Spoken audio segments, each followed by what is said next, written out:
Queridos companheiros, amigos, irmãos do Movimento Espírita, uma boa noite a todos. Vamos dar início a mais uma tarde fraterna do 27º Seu. Tarde fraterna esta, que terá a participação especial de 3 pessoas, que juntamente comigo, na parte da direção, vão trazer um ar de jovialidade, simpatia, beleza e muita, mas muita alegria. E eu tenho certeza que todos nós vamos sair bastante satisfeitos, tanto com a participação dessas 3 pessoas, que para mim são pessoas especiais, e eu tenho certeza que para vocês também, e também com a participação da nossa convidada que irá fazer o estudo e as participações artísticas. Então, uma boa tarde fraterna a todos. Boa noite, gente. Eu sou Giovana Giori, do Grêmio, e para dar início à nossa noite, não pode faltar música, né? Vou chamar agora a banda de encontro e logo após será feita a nossa prece inicial. Acredite comigo, é isso rima e Marcelo Duarte, com a banda de coro. É sempre um prazer cantar na tarde fraterna do 27º Seu. Fica com a gente, com um sorriso no seu coração.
Depois dessa brilhante participação da banda de encontro, nós vamos agradecer a Deus a maravilhosa oportunidade que temos na noite de hoje de estudarmos a doutrina espírita.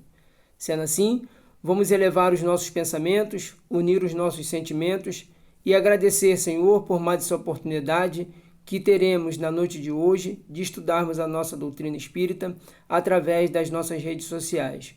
Que o Senhor abençoe e ilumine todas as pessoas envolvidas neste trabalho, abençoe e ilumine em especial aqueles companheiros que necessitam da sua força, do seu apoio, que se encontram, Senhor, no leito do hospital, seja pela Covid-19 ou por qualquer outra doença. Aqueles companheiros que se encontram enfermos da alma e do corpo. Muito obrigado por tudo e que o Senhor nos abençoe hoje e sempre, que assim seja.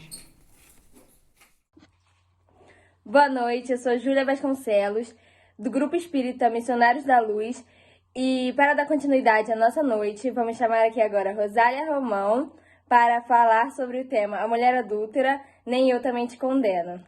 Vem, Rosália! Muito obrigada, Júlia. Uma alegria estar com você, é uma alegria te ver trabalhando, é uma alegria pensar que o movimento da Sexta Região é um movimento que está sempre continuando, né? Que a juventude está presente, o futuro do movimento espírita está tão presente.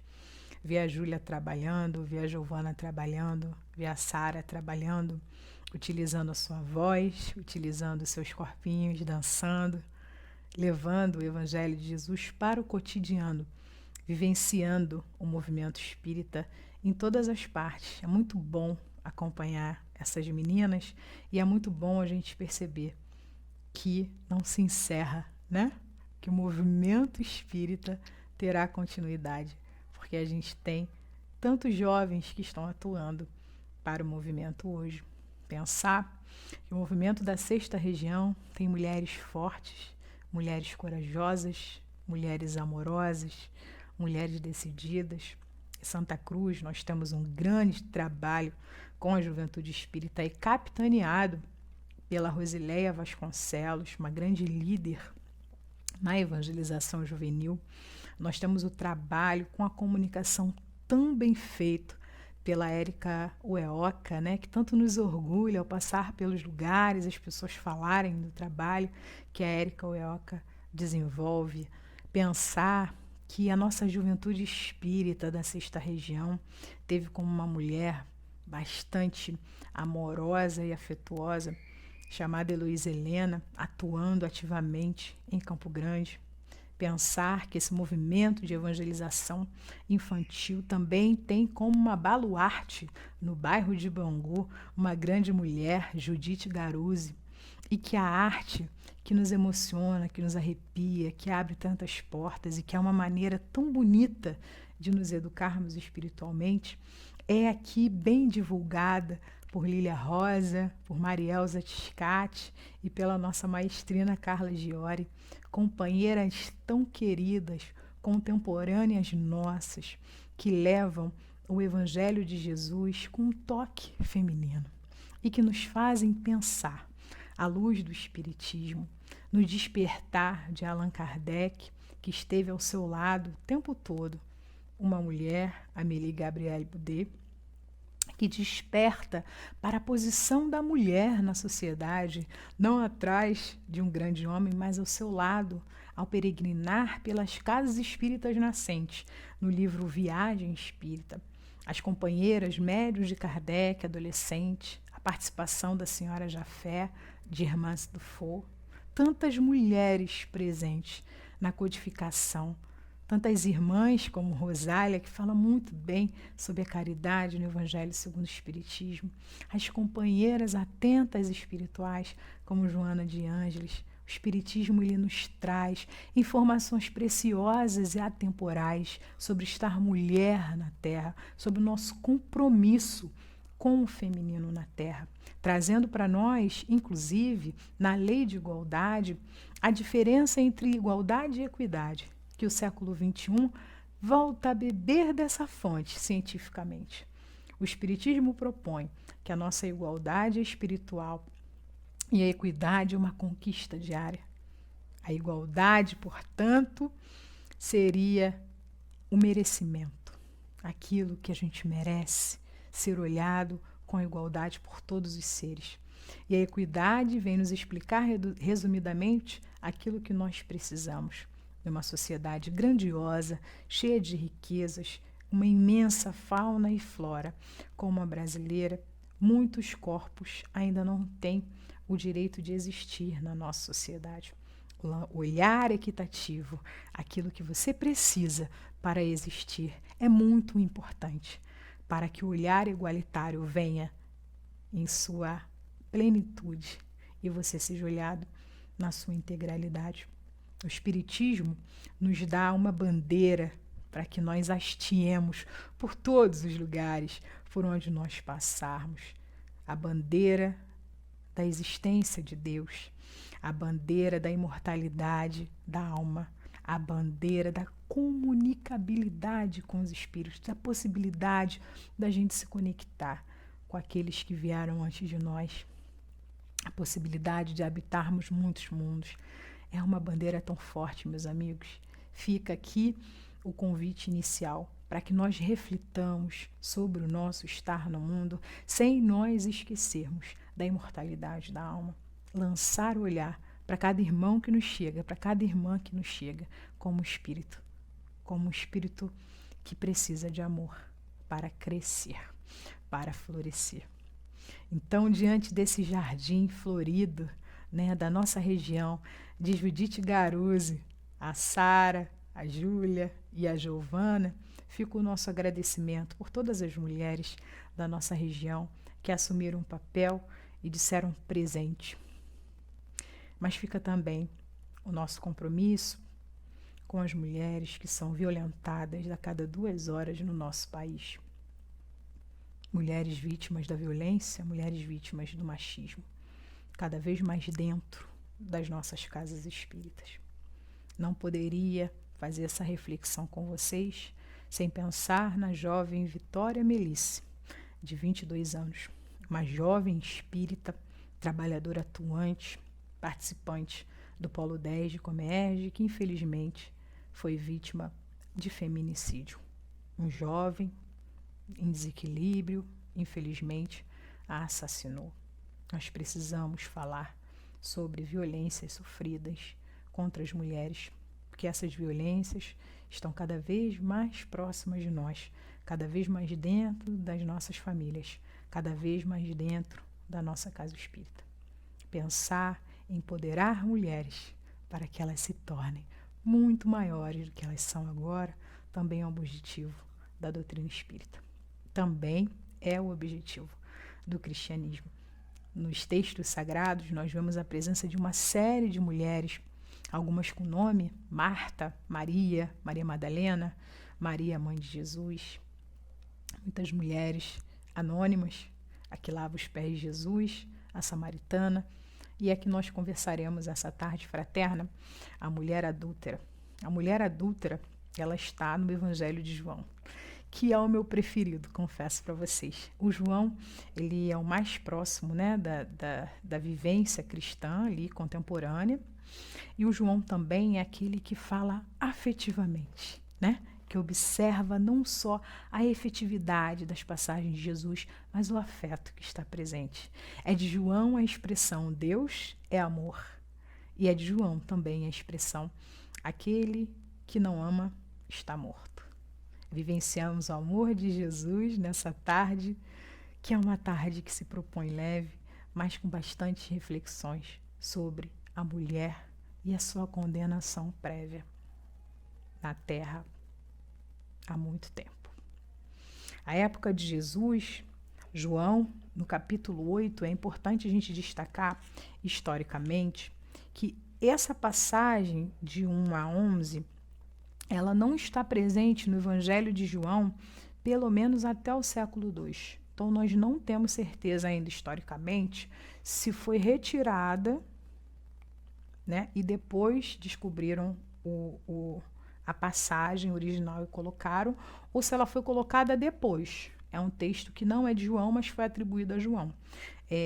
Na minha humilde percepção, me parece ser bastante de João, porque João é muito detalhista, João observa todo o contexto, é muito interessante.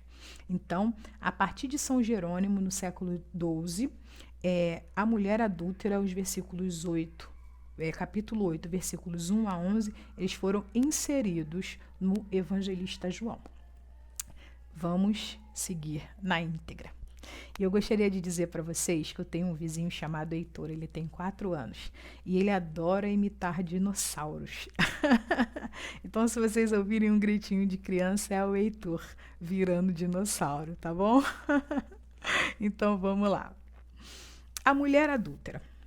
Jesus, entretanto, foi para o Monte das Oliveiras.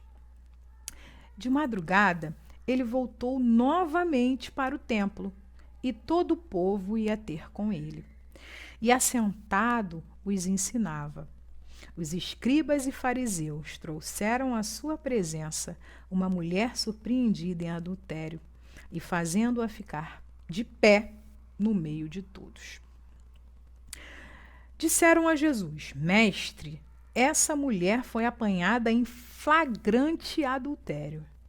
E na lei nos mandou Moisés que tais mulheres sejam apedrejadas. E tu, pois, que dizes? Isto diziam eles, tentando Jesus, para terem de que o acusar. Mas Jesus, inclinando-se, escrevia na terra com o dedo. Como insistisse na pergunta, Jesus se levantou e lhes disse: Aquele que dentre vós estiver sem pecado, seja o primeiro que lhe atire pedra. E, tomando a inclinar-se, continuou a escrever no chão. Mas, ouvindo eles esta resposta e acusados pela própria consciência, foram se retirando um por um, a começar pelos mais velhos até os últimos, ficando só Jesus e a mulher no meio onde estava. Erguendo-se Jesus e não vendo a ninguém mais além da mulher, perguntou-lhe: Mulher, onde estão aqueles teus acusadores? Ninguém te condenou? Respondeu ela: Ninguém, Senhor. Então lhe disse Jesus: Nem eu tampouco te condeno. Essa passagem, meus amigos, é uma das passagens mais atuais que a gente tem quando a gente fala de cristianismo, quando a gente fala de promoção social do ser. A mulher adúltera representa todas as mulheres à época de Jesus. Mulheres que eram julgadas apenas pelo fato de serem mulheres. Mulheres que eram condenadas ao silêncio, que eram condenadas a relações violentas, que hoje a gente chama de tóxicas. Mulheres que eram subjugadas, que não podiam trabalhar, que tinham como responsabilidade exclusiva cuidar das suas famílias, dos seus maridos e dos seus filhos. Não tinham direito ao amor, não tinham direito ao prazer, não tinham direito a um gozo pleno da vida em sociedade. Essas mulheres, à época de Jesus, a condenação ao adultério, a gente tem condenações que são religiosas, né, e condenações que são legais. Por exemplo, o adultério, ele é um crime previsto no Código Penal da época, que é a lei mosaica. Não cometerás adultério. Mas quem condena o adultério não é o sinédrio. Não são os fariseus que condenam o adultério, o apedrejamento. Quem condena, quem tem o poder de condenar é Roma. Só que diante dessas manifestações culturais, né, que hoje a gente chamaria de solidariedade masculina, olha só que violento, né? Os romanos, eles fechavam os olhos quando havia um apedrejamento de uma mulher. É como se eles se isentassem dessa responsabilidade. Os fariseus e os escribas sabiam disso. A cena ela está construída não pelo povo, não pelos ignorantes, né? Que a gente tem uma disputa que a gente vê até hoje. O mundo polarizado, ele leva a gente por um lado de ignorante, de não querer saber, e por outro lado a gente tem os arrogantes, que são aqueles que já sabem um pouco e não estão a fim de ensinar. Os fariseus e os escribas, eles estão nessa posição dos arrogantes. Os escribas, aparece a palavra escriba muito pouco, mais no Evangelho de João, que tem bastante contato com o Egito. Os escribas, eles são os detentores da escrita. São vistos em posições altas na sociedade porque sabem ler e escrever. E os fariseus, eles eram chamados de santos. Era o maior grupo de judeus poderosos na época. Repara. Os fariseus não gostam dos saduceus, que eram considerados, eles se intitulavam superiores aos fariseus, porque sabiam a Torá, que era o livro sagrado, o Velho Testamento de cor e salteado. E tinham os essênios, que não queriam saber das coisas materiais, que fugiam para os montes para a reflexão. Jesus lidava bem com todos eles, saduceus, fariseus, escribas, essênios, mas sempre quem colocava Jesus em situações difíceis eram os fariseus e os essênios.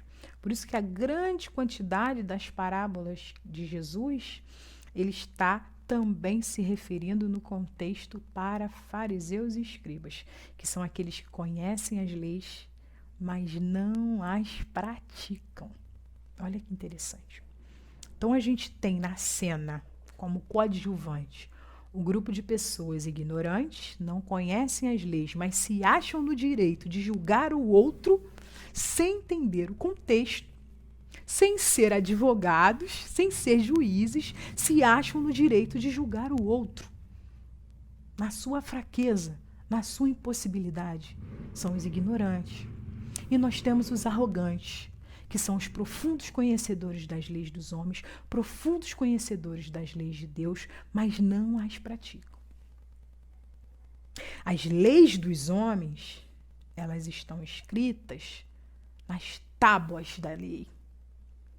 Um preceito romano só vale o que está escrito na pedra, na rocha. As leis de Deus estão escritas, segundo nós acreditamos, na nossa consciência. Desde o momento que nós somos homens, sapiens, aqueles que sabem, nós sabemos o que pode e o que não pode ser feito. Porque as leis de Deus estão escritas na nossa consciência. Olha que interessante. A cena está armada. Há uma personagem principal. A mulher que cometeu adultério. Mas como se sabe que essa mulher cometeu adultério? Houve as testemunhas. Mas onde está o homem? Para ela cometer o adultério tem que ter um homem. Para ela cometer um adultério tem que ter um marido. Onde está esse marido? Onde está esse homem? Olha que interessante. A cena está armada, prontinha para julgar. Parece até aquelas separações de casais famosos que a gente quer saber o motivo e quer comentar nas redes sociais, né? Mas eu sei que vocês não fazem isso, não. Uma vez, um casal muito famoso separou. E aí eu escrevi na minha rede social, fulano e Beltrana se separaram. E aí um monte de gente foi ler e comentou, Rosália, eu estava imaginando que você realmente ia falar sobre isso. E eu continuei o texto, mas não é sobre isso que eu quero falar, não. Eu queria falar sobre um momento que o Brasil estava vivendo, que a gente não estava escutando as pessoas. Momento difícil, político que o Brasil estava vivendo, em que a pessoa falava, a pessoa se defendia e a gente bloqueava a defesa, porque a gente se considerou juiz de valor, porque a gente não quis acreditar, porque a gente já condenou, sem provas, e a mulher falava e as pessoas não ouviam. Durante horas. E eu brincava no texto, é problema de escuta. Relendo a passagem de Jesus, vivendo as situações de violências contra mulheres que a gente tem vivenciado, é uma detecção. Estamos com problema de escuta. Escuta cada vez mais sensível. Temos até dado muita voz à diversidade no movimento espírita, mas temos dado ouvido a essas vozes? É algo que a gente sempre precisa se perguntar. Jesus tem um corpo maravilhoso, sinestésico. A gente aprende com o que Jesus vê, com o que Jesus ouve, com o que Jesus fala, em quem Jesus toca. Mas as maiores lições que Jesus nos dá são as lições que ele faz em silêncio. Profundo conhecedor das leis materiais, profundo conhecedor das leis espirituais, um espírito perfeito na formação da terra, que já olha para nós, naquilo que nós podemos ser. Aquele homem na terra, aquela luz imensa na terra, ficava humilde e silenciava, respeitando os passos da sociedade ao seu redor. Jesus, como diz a parábola, descia a passagem, descia do Monte das Oliveiras, que é um monte simbólico no cristianismo. É o monte das reflexões, é o monte das bem-aventuranças, é o monte das glórias eternas, é o monte da purificação, é o monte da redenção, da reflexão e do silêncio. Jesus está no Monte das Oliveiras, refletindo, e desce poeticamente, antes do primeiro raio de sol. E a minha mãe costumava me dizer que quando a noite está mais escura, é que o dia vai amanhecer.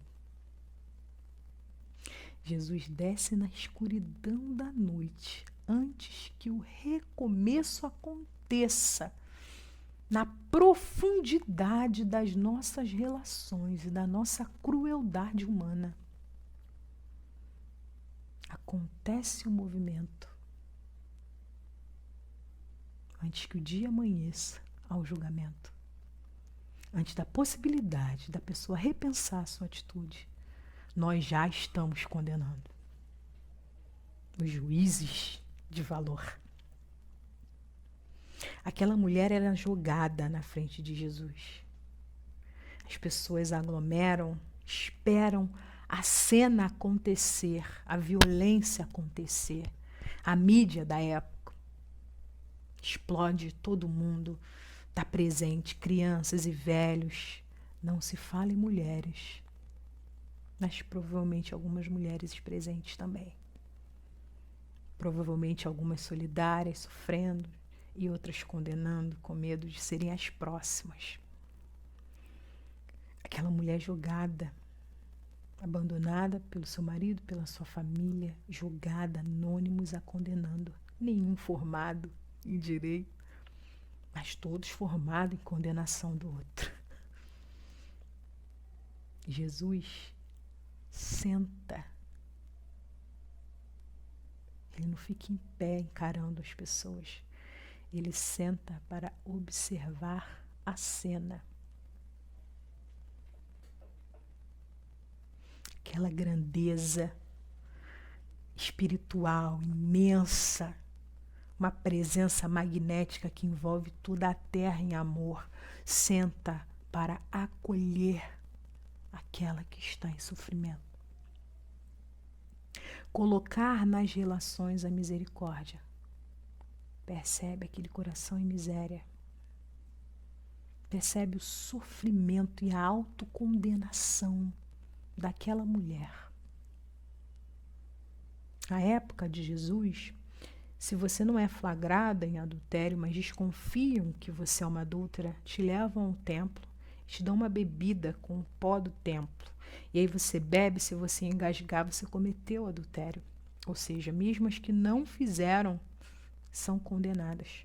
Ninguém que estava na cena viu, porque ela veio trazida de outro espaço. Mas traiu, vamos apedrejar. Porque a lei tem que ser implacável. Jesus olha, usa os sentidos da questão 11 do Livro dos Espíritos. Olha,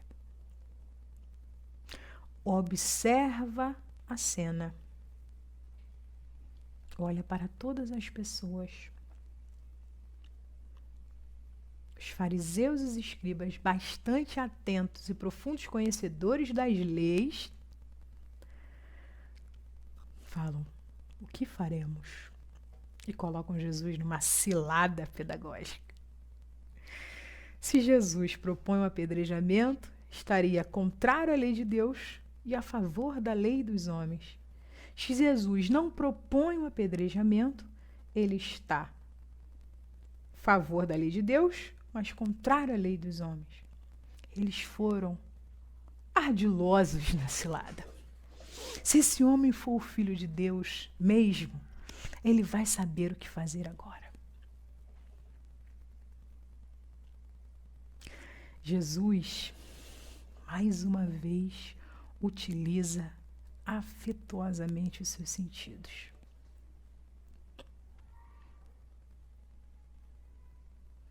Olha para todas as pessoas em primeiro lugar. E João fala uma coisa sensacional. Ele escreve na areia. Olha a utilização do tato aí, ó. Escreve na areia. Escreve. Jesus sabia escrever, pessoal. Ele escreve. Alguns dizem que ele também faz desenhos. Mas para quem ele escreve, se a população não sabe ler? Para os escribas e para os fariseus.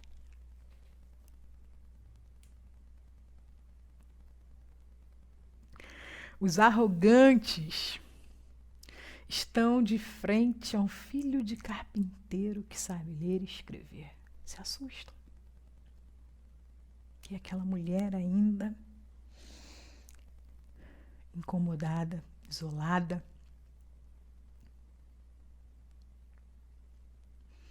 Aí Jesus desenha um peixe que torna-se o símbolo do cristianismo primitivo. Ictus, Jesus Cristo, Filho de Deus Salvador. A senha para os primeiros cristãos se reunirem nas catacumbas. Outros evangelistas dizem que ele começa a falar palavras: mentiroso, fofoqueiro, traidor. João só diz que ele olha. Imagina, gente, condenando alguém e Jesus só olha para nós. Jesus não olha com: eu sei o que você fez no passado. Porque a atitude de Jesus não é condenatória. Jesus olha para todo mundo, dizendo: você é um filho de Deus. Ela também é. Você pode ser melhor do que você está agora. Ela também pode. E as pessoas já profundamente intimidadas começam a ficar retraídas, porque pensaram em colocar em prática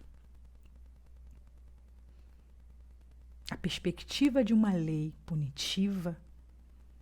Foram juízes implacáveis com a dor do outro, mas não colocaram também o seu coração de miséria em movimento compassivo. Jesus olha para todos eles no seu íntimo, na sua verdade, mas acima de tudo na sua potência. E fala a frase: aquele que tiver livre de pecado, atire a primeira pedra.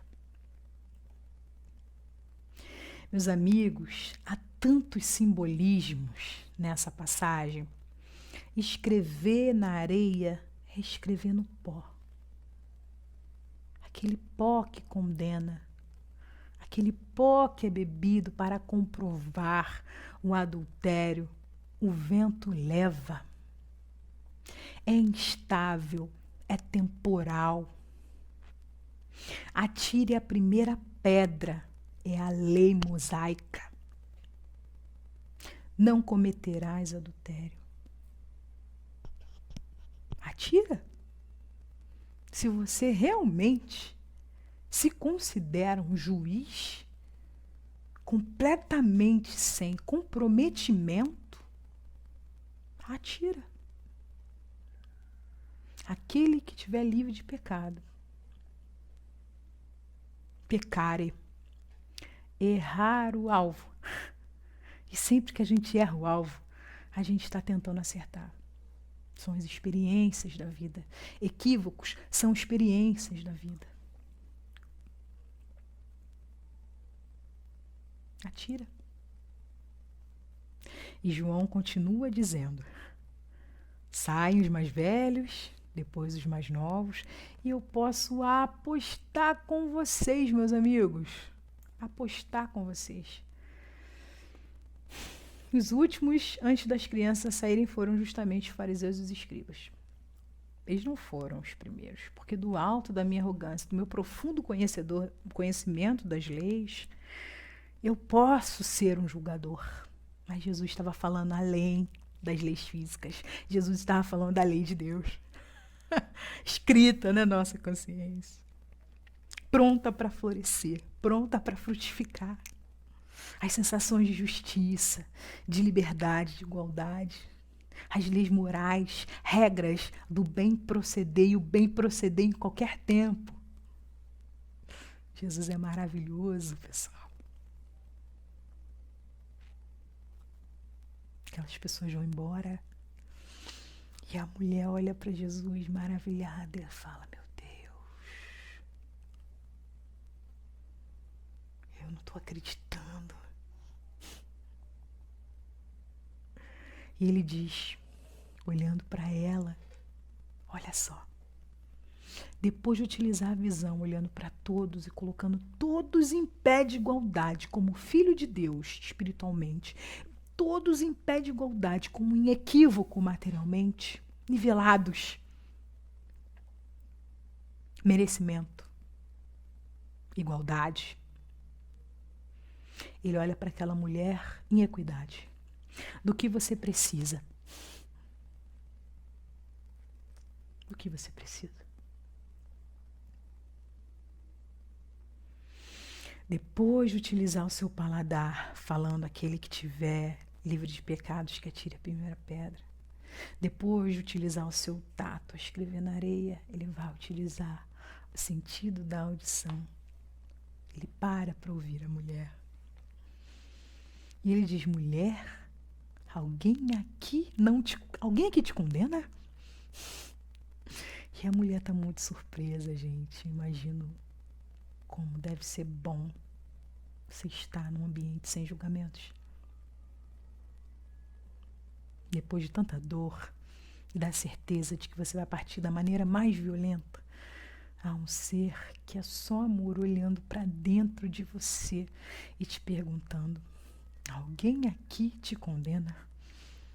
E ela diz: não. E ele diz: eu também não te condeno. Vá e não peques mais. E muita gente se pergunta: ela queria o perdão. Por que ele não fala, eu te perdoo? E a gente lê a etimologia da palavra perdão e diz: seguir em frente. Vai e não peques mais. Eu te perdoo. Mas você precisa se perdoar. Ela fica: como assim, né? Como? Como assim?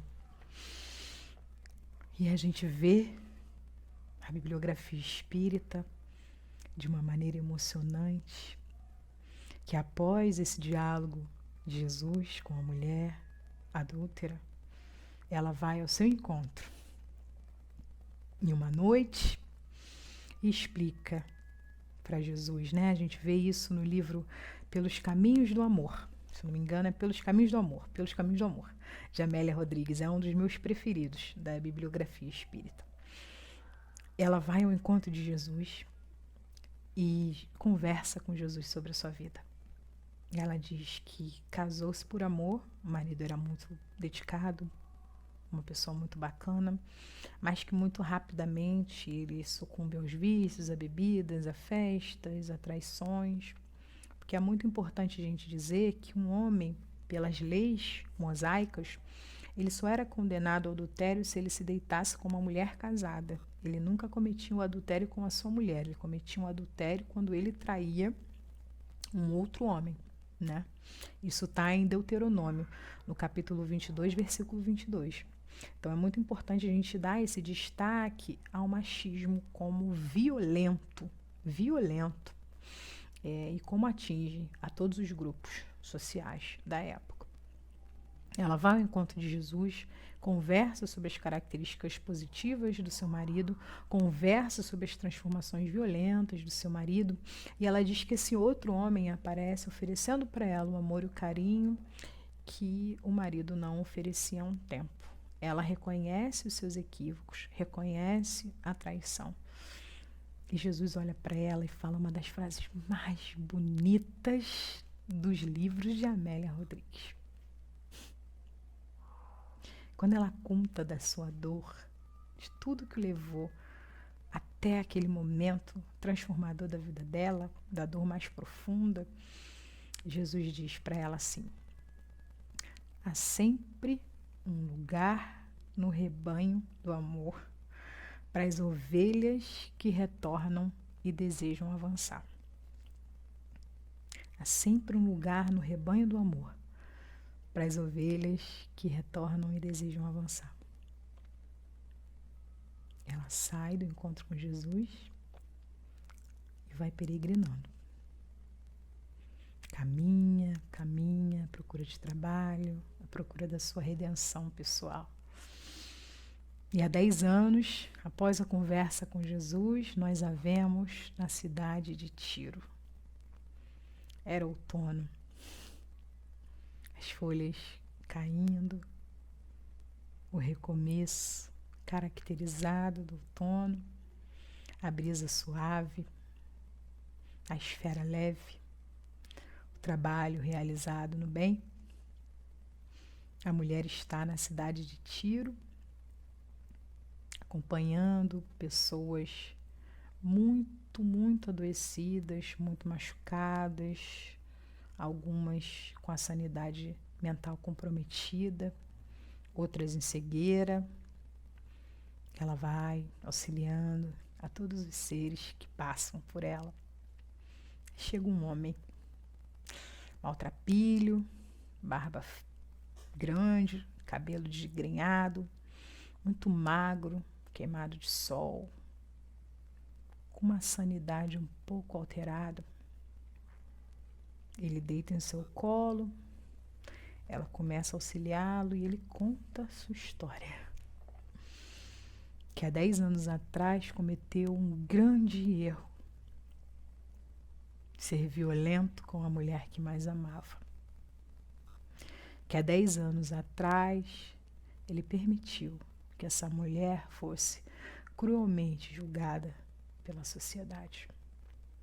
Que há 10 anos atrás ele tentou se arrepender do seu ato e ir ao seu encontro, mas a viu sendo aconselhada por um homem por quem nutria muita raiva,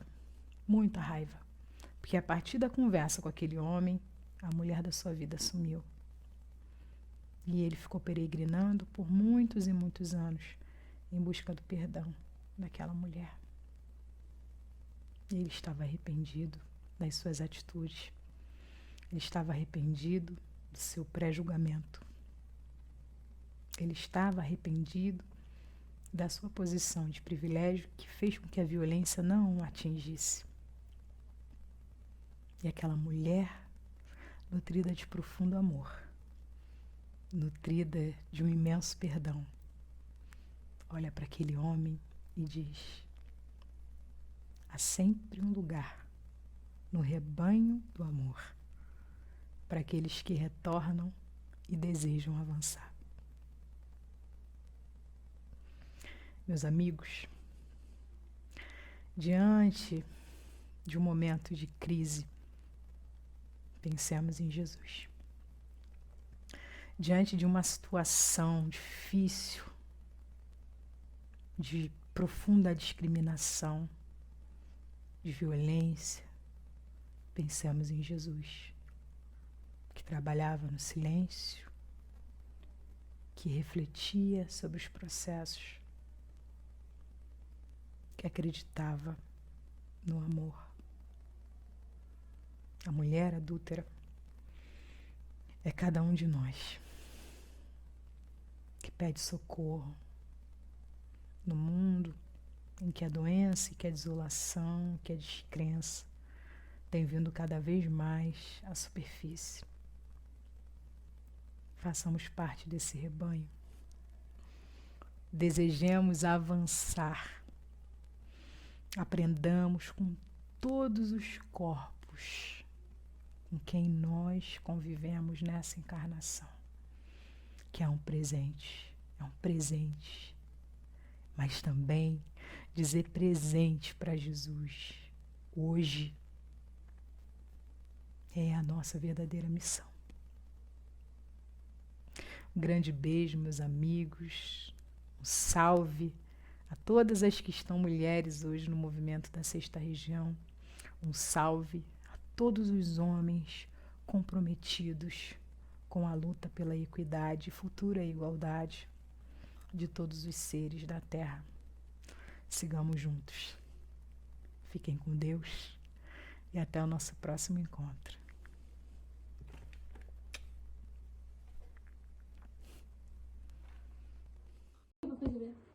Boa noite, meu nome é Sara, eu sou do Grupo Espírita Missionários da Luz. Agora, em preparação para a prece, a gente vai ter uma cantora maravilhosa que eu sou super fã. Tenho todas as músicas baixadas no meu Spotify, Marielza Tiscati. Olá pessoal, tudo bem? Aqui é a Marielza, muito prazer de estar aqui com vocês. Cantar uma canção que é do álbum Flor do Sol, que eu, na verdade, só toquei ela quando eu compus, né? E depois ela virou um arranjo bem bacana, bem bonito, que está lá no CD. Eu sou suspeita, mas essa música para mim é uma das músicas que eu mais amo, né? E agradeço a fonte de onde ela veio e estou feliz de compartilhar ela com vocês aqui. Deixo meu abraço para todo o pessoal de Santa Cruz. Peço desculpas pela voz, eu estou saindo de uma gripe, né? E estou rouca, como dá para ver, né? E estou gravando aqui no intervalo do trabalho, mas deixo um abraço imenso para todos. Desejo que todos estejam, dentro do possível, fortes e buscando a inspiração, a luz de Papai do Céu, a proteção, uns protegendo os outros, todos nós nos ajudando, que é isso que a gente precisa nesse momento, né? Então, muito obrigada por convidar a participar dessa tarde fraterna e recebam todos um abraço bem apertado, bem carinhoso e que a gente possa se fortalecer também com as canções e ouvir as canções e deixar que o nosso coração seja abraçado por elas nesse momento é fundamental. Um beijo e vamos lá, o tempo.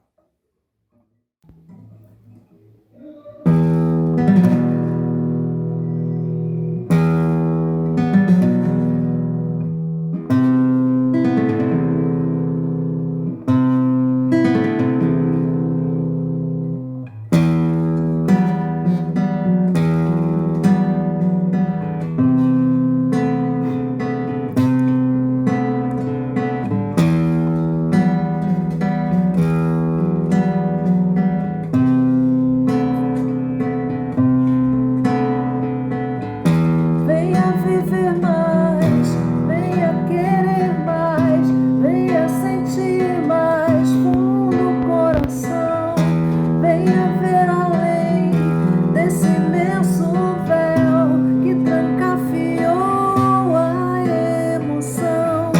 Quanto mais poemas há de ter escondidos por trás dos olhos, quanta coisa ainda por viver no silêncio das estrelas. Deixa o tempo ir, deixa o tempo ser infinito, deixa o tempo ir, deixa o tempo ser infinito.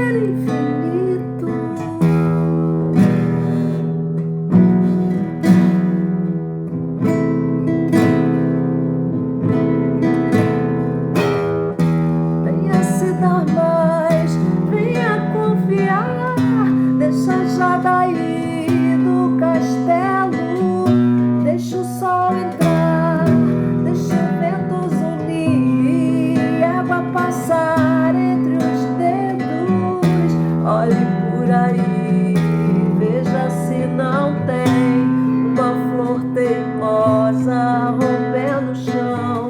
Quantos dias ainda vão nascer e de novo romper a escuridão? Deixa o tempo ir, deixa o tempo ser infinito, deixa o tempo ir, deixa o tempo ser infinito.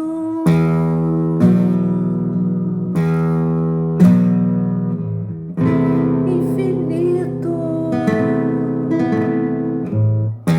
Venha se dar mais, venha confiar, desça já daí do castelo, deixa o sol entrar e se o vento zunir, deixa o vento passar entre os dedos. Olhe por aí, veja se não tem uma flor teimosa rompendo o chão. Quantos dias ainda vão nascer e de novo romper a escuridão? Deixa o tempo ir, deixa o tempo ser, deixa o tempo ir, deixa o tempo ser infinito. Infinito. Infinito,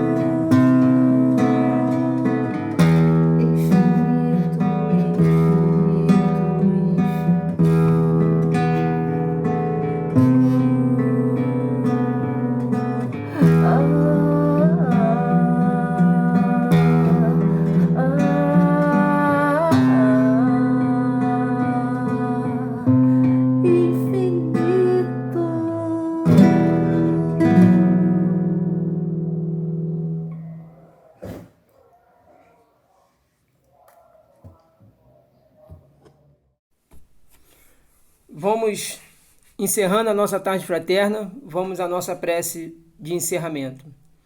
Senhor Jesus, querido e amado Mestre, muito obrigado, Senhor, por esta maravilhosa tarde fraterna.